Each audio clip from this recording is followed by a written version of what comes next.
आप सभी से विनती है कि इस वीडियो को मत हटाना, क्योंकि आज आप जान लोगे कि आप कहाँ जाओगे, स्वर्ग या नरक। पूरे पक्के प्रमाणों के साथ आज वचन के द्वारा पता जाएगा। ये कोई मनुष्य नहीं, ये परमेश्वर का वचन कहता है, ये भारतीय ग्रंथ कहते हैं। आज हम जान लेंगे कि स्वर्ग और नरक क्या है और वो किसके लिए बना है और वहाँ कौन कौन जा सकता है। आप चाहे कोई भी धार्मिक ग्रंथ या कोई भी पुस्तक पढ़ेंगे, फिर भी नहीं पता चल सकता सिवाय पवित्र बाइबल के कि सत्य क्या है और अंधविश्वास क्या है और आज इंसान कहाँ जी रहा है। सबसे पहले हम बात करते हैं स्वर्ग कितने प्रकार के हैं। स्वर्ग 3 प्रकार के होते हैं, जिसमें पहला स्वर्ग है जिसे हम अपनी खुली आंखों से देखते हैं, रोजाना देखते हैं, जिसे आकाश कहते हैं। और दूसरा स्वर्ग है मध्य आकाश, जहां पर शैतान की गंदी शक्तियां, शैतान की सेनाएं जो स्वर्ग से गिरा दी गई थी उस मध्य आकाश में वास करती हैं, जो आकाश मंडल कहलाता है, जिसे हम गैलेक्सी भी कहते हैं। और तीसरा स्वर्ग है जिसमें पिता, पुत्र और पवित्र आत्मा का वास है, जहां त्रिएक परमेश्वर का सिंहासन विराजमान है।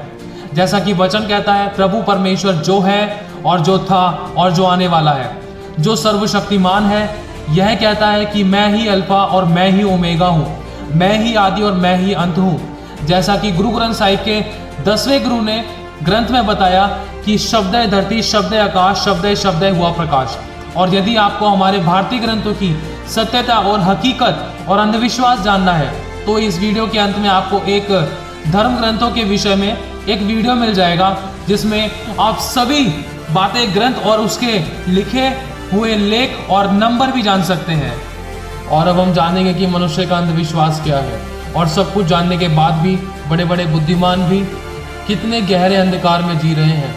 जैसे कभी भी कोई भी मनुष्य, चाहे चोर हो या डाकू हो या लालची हो या बेईमान हो या झूठा हो या फिर हत्यारा हो, तो बहुत लंबी लिस्ट है इन सभी कामों की। तो सिर्फ हम पाप ही शब्द को लेंगे जिसमें सब कुछ आ जाता है, तो वो मनुष्य चाहे पापी हो। और ये मत सोचना कि पाप अलग है और बुराई अलग, या फिर बुरी आदत अलग है। वचन कहता है कि यदि मैंने किसी के बारे में गलत और गंदा सोच भी लिया तो पाप कर दिया, चाहे कोई भी व्यक्ति हो। तो आप सभी ये मत सोचना कि आपने कभी पाप नहीं किया। वचन कहता है कि यदि कोई कहे कि मैंने तो कभी पाप नहीं किया, तो वो भी बहुत बड़ा पापी है, जो झूठ बोलता है और अपने आप को पूरी पृथ्वी पर भला और पवित्र दिखाता है। धरती पर कोई एक भी मनुष्य ऐसा नहीं है जिसने कभी पाप ना किया हो। मैंने भी पाप किया है। क्या भगवानों ने कभी पाप किया है? ये मेरा प्रश्न है। और एक बात और बताना चाहता हूँ कि भगवान और परमेश्वर में बहुत बड़ा अंतर है। यदि इसके बारे में आपको जानना है तो वीडियो अंत तक देखें, जिसमें आखिर में आपको ग्रंथ के विषय में वीडियो दिया जाएगा, जो आप देख सकते हैं। परमेश्वर का वचन कहता है कि पवित्रता के कारण परमेश्वर बहुत महाप्रतापी है, जिसने पाप के कारण अपने इकलौते पुत्र को नहीं रख छोड़ा, जिसने आपके और मेरे और पूरे जगत के सभी पापों का दंड चुकता किया। जिसने कभी पाप नहीं किया था, उसी को हमारे कर्मों के अनुसार हमने पाप बना डाला, और उसने सिर्फ हमसे प्रेम करने के खातिर ऐसा किया। जैसा कि लिखा है कि परमेश्वर ने जगत से ऐसा प्रेम रखा कि अपना इकलौता पुत्र दे दिया, ताकि जो कोई उस पर विश्वास करे वह नाश ना हो परंतु अनंत जीवन पाए। मैं एक और बात आपसे पूछना चाहता हूँ कि क्या भगवान पाप करते हैं? यदि आपने कहा कि नहीं करते, तो आपको सत्य और पाप की ही जानकारी नहीं है। ये सभी बातें आप उस वीडियो में जान जाएंगे जो अंत में दी जाएगी। तो हम पापी मनुष्य के बारे में जान रहे थे, चाहे कोई भी धर्म का व्यक्ति हो। तो जब भी कोई मनुष्य जब मर जाता है तो उसको जला दिया जाता है या गाड़ दिया जाता है, और उन सभी व्यक्तियों की फोटो और कब्रों पर स्वर्गीय लिख दिया जाता है, और पंडितों और उनकी कौम के याजकों को बुलाकर उस मृतक व्यक्ति के लिए उद्धार का पाठ, पूजा और प्रार्थना करवाते हैं, और बड़े बड़े हवन भी करवाते हैं, और 3रा और 13वीं और 40 दिन के सारे रीति रिवाज निभाते हैं। यदि उन लोगों से पूछा जाए तो किस प्रमाण के आधार पर वो व्यक्ति स्वर्ग जाएगा? क्या कोई भी पापी व्यक्ति जिसने धरती को ही अपना स्वर्ग मानकर अपने जीवन की सारी पाप से भरी अभिलाषाएं पूरी करके फिर मरने के बाद सिर्फ हवन और ये सभी रीति रिवाज निभाने के बाद कोई भी स्वर्ग जा सकता है? यदि आप हाँ कहते हैं तो फिर ये बताइए कि मनुष्य के स्वर्ग जाने के बाद ये सारे क्रियाकर्म करना जरूरी है जिससे कि व्यक्ति स्वर्ग जाए? क्या इन क्रियाकर्म और पूजा पाठ करने के द्वारा मनुष्य अपने सभी पापों को ढांप कर ही स्वर्ग जा सकता है? चाहे कितने भी नंगे कर्म हो, या कितने भी गंदे पाप हो, क्या इन क्रियाकर्मों के द्वारा, पूजा पाठ के द्वारा बचा जा सकता है? क्या ये हमें स्वर्ग लेकर जाएंगे? और ये भी बताइए कि जो लोग मनुष्य के मरने के बाद के सभी कपड़ा, बर्तन और खाने पीने की रीति रिवाजें क्यों करते हैं कि उनको स्वर्ग में भूख न लगे, तो परिवार के लोग सिर्फ 40 दिन तक ही खाना क्यों खिलाते हैं? क्या उस व्यक्ति को जिसे आप कहते हैं कि वो स्वर्ग में गया है, उसे 40 दिन के बाद भूख नहीं लगेगी और प्यास ना लगेगी? वो भी सिर्फ कुछ ही दिन तक के लिए खिलाते पिलाते हैं। और हम रोज़ एक एक जोड़ी कपड़े बदलते हैं, लेकिन परिवार के सदस्य को एक जोड़ी कपड़े देने के लिए या किसी पेड़ के नीचे रखते हैं या किसी गरीब को दे देते हैं, कहीं वो व्यक्ति स्वर्ग में नंगा ना रहे। और फिर उसकी एक फोटो को टांगकर अपने घर में लटका लेते हैं और समय समय पर उसकी पूजा करते हैं या फिर उसको भूल जाते हैं। और उसकी आत्मा को शांति दिलाने के लिए तो दूसरों से उधार ले लेकर भी पूजा पाठ करवाते हैं, कहीं उस मरे हुए सदस्य की आत्मा इधर उधर ना भटके और उसको शांति मिले। क्या पूजा पाठ कराए बिना मनुष्य को स्वर्ग में शांति नहीं मिल सकती? पूछ कर देखो एक बार आप अपने आप से। क्या स्वर्ग में नरक की तरह तड़पाया जाता है और मारा कूटा जाता है और दुख और पीड़ा दी जाती है? अगर ऐसा है तो फिर आप उस व्यक्ति को उसके हाल पर क्यों नहीं छोड़ देते? क्योंकि स्वर्ग और नरक आपकी नज़र में एक सा है ना फिर। और यदि स्वर्ग और नरक आपकी नज़र में अलग अलग है तो फिर आप ये सभी अंधविश्वास क्यों करते हैं? कितना बड़ा अंधविश्वास है ये सब, ऐसा क्यों है? कभी कभी जो हम बड़े बुद्धिमान बन जाते हैं और कभी कभी एक दूध पीते बच्चे की तरह बन जाते हैं जिसने दुनिया ही नहीं देखी। और इसके अलावा एक और बात कहना चाहता हूँ, और कोई कोई तो सोना चांदी अपनी कब्र पर साथ रखकर अपने साथ ले जाने की कोशिश करता है, कहीं स्वर्ग में कंगाल की तरह ना रहे। और कोई कोई परिवार तो ये कहता है कि सारे रीति रिवाज निभाने के बाद भी मुझे वो व्यक्ति सपने में या आत्मा में या हकीकत में दिखाई देता है, और आत्मा भटकती है और कभी कुछ खाने और पीने को और पहनने को मांगती है, जो आप डर के मारे किसी भी पेड़ के नीचे रख देते हैं या फिर किसी गरीब को दे देते हैं। और अगर वो आत्मा आपसे कभी आपके परिवार और आपके मकान के कागज या आपकी धन दौलत मांगे तो फिर आप ना तो कोई रिश्ता देखोगे और ना ही दया। सिर्फ कुछ ही पल में किसी भी बड़े पंडित और जादू टोना करने वाले को बुलवाकर उसकी आत्मा को घर से निकालने की योजना बनाते हैं या उसका नुकसान करते हैं। इससे पता चलता है कि आज मनुष्य कितना स्वार्थी और एक अंधविश्वासी है। ना तो कोई पंडित बता सकता है कि वो आत्मा स्वर्ग में है या धरती पर भटक रही है या फिर अधोलोक में है। इन सभी बातों का जवाब आपको सिर्फ पवित्र बाइबल ही में मिल सकता है।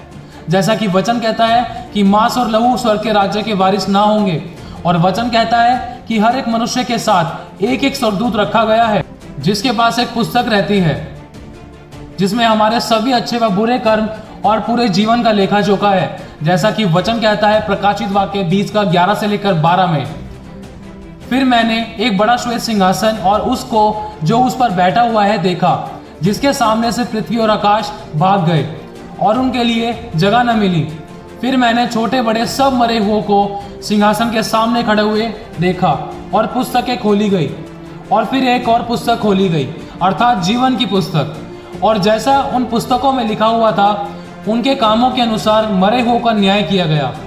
तो अब हम सबसे पहले जानेंगे कि हमारे कर्म कैसे हैं जो हम स्वर्ग जाने का सपना देखते हैं। और जो लोग स्वर्ग और नरक की सच्चाई को नहीं मानते, तो बस इतना कहूँगा कि अगर उनके आगे खुद खुदा भी खड़ा हो जाएगा तब भी वो बुद्धिमान लोग निर्बुद्धि की नहीं उस खुदा के परमेश्वर होने का प्रमाण पत्र मांगेंगे और कहेंगे कि चमत्कार करके दिखा, बिल्कुल उसी पहले डाकू की तरह जो यीशु के साथ क्रूस पर था और दूसरे डाकू ने यीशु को स्वीकार किया और पश्चाताप किया। तो उससे यीशु ने कहा कि तू आज ही मेरे साथ स्वर्ग लोक में होगा। और पहले डाकू ने बुद्धिमानी और अपने आप को अच्छा दिखाकर अपने लिए नरक का दरवाजा खोल दिया। तो अब वो सभी अंधविश्वासी या ईश्वर को ना मानने वाले जो किसी पर विश्वास करते हैं भी और नहीं भी करते, तो उनके ऐसा सोचने से या बोलने से इतिहास और पवित्र बाइबल की सच्चाई नहीं बदल जाती। उस खुदा को इतना समय नहीं है कि हर एक के पापों के लिए बार बार क्रूस पर चढ़े और हर एक मनुष्य को प्रकट होकर दर्शन देकर कहे कि मैं ही परमेश्वर हूँ, और तुम बार बार पाप करते रहो और अपनी सारी अभिलाषाएं पूरी करो और कहो कि स्वर्ग और नरक धरती पर ही है। और कोई कोई तो ईश्वर अपने आप को ही बता बैठता है, हम अपनी जिंदगी के खुद ईश्वर हैं, जैसा चाहे वैसा करेंगे। तो आज फिर क्यों फेल हो गई है ये समस्त दुनिया की बुद्धिमानी? सिर्फ अभी तो एक छोटी सी एक बीमारी ही फैली थी, क्यों घरों में दुबक गए सारे। हर किसी को अपनी बुद्धि और अपनी दौलत और अपनी शोहरत पर कितना घमंड था, कहाँ गया सारा घमंड। बुढ़ापे तक के सपने सजाए थे, क्या उम्र से पहले ही नहीं चले गए। ये तो सिर्फ अभी शुरुआत थी। ऐसा क्यों हुआ? ऐसा इसीलिए हुआ और होगा भी, जिसका कारण मनुष्य में सिर्फ मैं और घमंड और पाप है, जिसके कारण नरक का दरवाजा मनुष्य ने खुद खोला है, क्योंकि हमने जीवित खुदा के न्याय को ललकारा है, जो पवित्रता के कारण महाप्रतापी है। और वचन कहता है 2 कुरिन्थियों के 5:10 में, क्योंकि अवश्य है कि हम सब का हाल मसीह के न्याय आसन के सामने खुल जाए, कि हर एक व्यक्ति अपने अपने भले और बुरे कामों का बदला जो उसने देह के द्वारा किया हो पाए। और हमारी देह के भले और बुरे काम कौन कौन से हैं? 1 कुरिन्थियों 6:9 से लेकर 11 तक लिखा है, क्या तुम नहीं जानते कि अन्यायी लोग परमेश्वर के राज्य के वारिस ना होंगे? धोखा ना खाओ, ना वैश्यगामी, ना मूर्ति पूजक, ना परस्त्रीगामी, न लुच्चे, न पुरुषगामी, न चोर, न लोभी, न पियक्कड़, न गाली देने वाले, न अंधेर करने वाले परमेश्वर के राज्य के वारिस ना होंगे। और तुम में से कितने ऐसे ही थे, परंतु तुम प्रभु यीशु मसीह के नाम से और हमारे परमेश्वर के आत्मा के द्वारा धोए गए और पवित्र हुए और धर्मी ठहरे। और इसके अलावा और भी वचन है जो हमें आगे पढ़ने हैं, जैसा कि वचन कहता है गलातियों 5:19 से लेकर 21 तक, शरीर के काम तो प्रकट है, अर्थात व्यभिचार, गंदे काम, लुचपन, मूर्ति पूजा, टोना, बैर, झगड़ा, ईर्ष्या, क्रोध, विरोध, फूट, विधर्म, ढाह, मतवालापन, लीला क्रीड़ा और इनके जैसे और काम है। इनके विषय में मैं तुमको पहले ही से कह देता हूँ, जैसा पहले कह भी चुका हूँ, कि ऐसे ऐसे काम करने वाले परमेश्वर के राज्य के वारिस ना होंगे। और लिखा है प्रकाशित वाक्य 21:8 में, पर डरपोकों और अविश्वासियों और घिनौनों और हत्यारों और व्यभिचारियों और टोनों और मूर्ति पूजकों और सब झूठों का भाग उस झील में मिलेगा जो आग और गंधक से जलती रहती है। यह दूसरी मृत्यु है।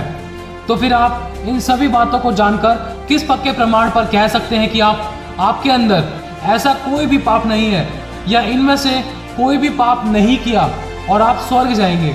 वचन कहता है कि थोड़ा सा खमीर पूरा गुना आटा खराब कर देता है। वचन कहता है गलातियों 6:8 में, क्योंकि जो अपने शरीर के लिए बोता है वह शरीर के द्वारा विनाश की कटनी को काटेगा, और जो आत्मा के लिए बोता है वह आत्मा के द्वारा अनंत जीवन की कटनी को काटेगा। वचन कहता है धरती के ऊपर और आकाश के नीचे प्रभु मसीह यीशु के सिवाय कोई दूसरा नाम नहीं है जिसके द्वारा हमें पापों की क्षमा और उद्धार मिल सके। परमेश्वर का वचन कहता है कि धरती और आकाश चल जाएंगे परंतु परमेश्वर का वचन कभी नहीं टलेगा। और वचन कहता है आज्ञा ना मानने वालों के जीवन में शैतान काम करता है, और शैतान आप सभी को बुरी शारीरिक अभिलाषाओं में फंसाकर अपने साथ पाप कराकर नरक लेकर जाना चाहता है। आपने देखा ही होगा, और बड़े बड़े बुद्धिमान और विद्वान व्यक्ति और अमीर दौलतमंद के पास भी कोई सच्ची शांति नहीं है। वो हमेशा 5 बातें अपने फोन में सर्च करते हैं। पहला सैड सॉन्ग, और दूसरा सुसाइड कैसे करें, तीसरा अलोन अकेलापन, हम अकेलेपन को दूर कैसे करें या हम अकेले कैसे रहें, और चौथा अलाइव जीवित कैसे रहें, क्या तरीका है जीवन जीने का शांतिपूर्ण, और 5वां अपनी शारीरिक हवस को कैसे पूरा करें, शारीरिक अभिलाषाओं को जो बुरी हैं और पॉर्न वीडियोस को देखकर अपने आप को संतुष्टि कैसे दें। तो क्या ये होती है सच्ची शांति और सच्चा आनंद? आप एक बार अपने आप से पूछ कर देखो। आपने माइकल जैक्सन के बारे में सुना ही होगा, पूरी दुनिया का चाहने वाला अपना बुढ़ापा भी ना देख सका और बीमारी ने उसे घेर लिया, और दुनिया के बेस्ट नंबर 1 डॉक्टर भी उसे ना बचा सके जो उसके साथ ही घर में रहा करते थे। लाखों करोड़ों रुपया छोड़ गया। मनुष्य अपने शरीर की कुछ पल की खुशी के लिए आत्मा को नाश कर देता है और अनजाने में अपने लिए नरक के दरवाजे खोल देता है। इसीलिए वचन कहता है यूहन्ना 14:6 में, यीशु ने उससे कहा मार्ग और सत्य और जीवन मैं ही हूँ, बिना मेरे द्वारा कोई पिता के पास नहीं पहुँच सकता। और वचन कहता है कि जाओ और सुसमाचार सुनाओ और अंधों को दृष्टि पाने का संदेश दो और बीमारों को चंगा करो, मुर्दों को जिलाओ और पिता, पुत्र और पवित्र आत्मा के नाम से बपतिस्मा दो, और पूरे जगत में पापों से मन फिराव का और परमेश्वर के राज्य का सुसमाचार प्रचार करो। की जगत पर गवाही हो, ताकि सब परमेश्वर के पुत्र पर जो मसीह यीशु है विश्वास करे और अनंत जीवन पाए। स्वर्ग जाने का रास्ता है जिसका यह विश्वास है कि प्रभु यीशु मसीह जीवित परमेश्वर का पुत्र है और मेरे ही गलती पाप गुनाह अपराधों के लिए मरा और मेरे ही लिए तीसरे दिन मरे हुए में से जी भी उठा। और विश्वास करना ही हमें स्वर्ग नहीं लेकर जा सकता, बल्कि हमें उस विश्वास में बने भी रहना होगा। और सिर्फ विश्वास ही अनंत जीवन की चाबी नहीं है। विश्वास से हमें आशीष, रोटी, कपड़ा, मकान और पृथ्वी की सारी आशीषें और भौतिक वस्तुएं मिलती हैं जो परमेश्वर ने हमें इनाम में दे दी हैं। और हमें चंगाई व दुष्ट आत्माओं से छुटकारा और पवित्र आत्मा के काम और आत्मा के वरदान और फल और पापों की क्षमा हमें विश्वास से मिलती है। फिर भी हमने बार बार बुराई करके मन नहीं फिराया तो अनंत जीवन नहीं मिल सकता, क्योंकि हम वो ही बार बार मांगते हैं जो हमें परमेश्वर ने इनाम में पहले ही दे दिया है और हम इसी में खुश हो जाते हैं और पाप में घिरे रहते हैं, लेकिन कभी पाप से मन नहीं फिराते। वचन कहता है जो अपने अपराध छिपा रखता है उसका कार्य सफल नहीं होता, परंतु जो उसको मान लेता और छोड़ भी देता है उस पर दया की जाएगी। और वचन कहता है कि स्वर्ग पवित्र है और जो बार बार पाप करता है वह पाप का दास है और वह स्वर्ग में प्रवेश नहीं कर सकता, जो अनंत जीवन की चाबी है। पापों से मन फिराओ और सत्य से प्रेम करो, जैसा कि इफिसियों 1:13-14 में लिखा है कि और उसी में तुम पर भी जब तुमने सत्य का सुसमाचार वचन सुना, जो तुम्हारे उद्धार का सुसमाचार है, और जिस पर तुमने विश्वास किया, प्रतिज्ञा की हुए पवित्र आत्मा की छाप लगी, वह उसके मोल लिए हुओं के छुटकारे के लिए हमारी मिरास का बयाना है कि उसकी महिमा की स्तुति हो। जब तक हमारे पास पवित्र आत्मा और आत्मा के फल नहीं है तब तक हम खोखले हैं, जैसा कि वचन कहता है गलातियों 5:22-25 तक। पर आत्मा का फल प्रेम, आनंद, शांति, धीरज, कृपा और भलाई, विश्वास, नम्रता और संयम है। ऐसे ऐसे कामों के विरोध में कोई भी व्यवस्था नहीं है। और जो मसीह यीशु के हैं उन्होंने शरीर को उसकी लालसा और अभिलाषाओं समेत क्रूस पर चढ़ा दिया है। यदि हम आत्मा के द्वारा चलते हैं तो जीवित है, यदि हम आत्मा के द्वारा जीवित हैं तो आत्मा के अनुसार चले भी, मन फिराओ या नाश हो जाओ। वचन कहता है कि परमेश्वर का वचन आत्मा भी है और जीवन भी। प्रभु आप सभी को बहुत आशीष देता रहे। इसके बाद आने वाले दूसरे एपिसोड में आपको प्रकाशित वाक्य में से बहुत कुछ बताया जाएगा जो पुनरुत्थान और अनंत जीवन और अनंत काल की मृत्यु के बारे में है। प्रभु आप सभी को बहुत आशीष देता रहे।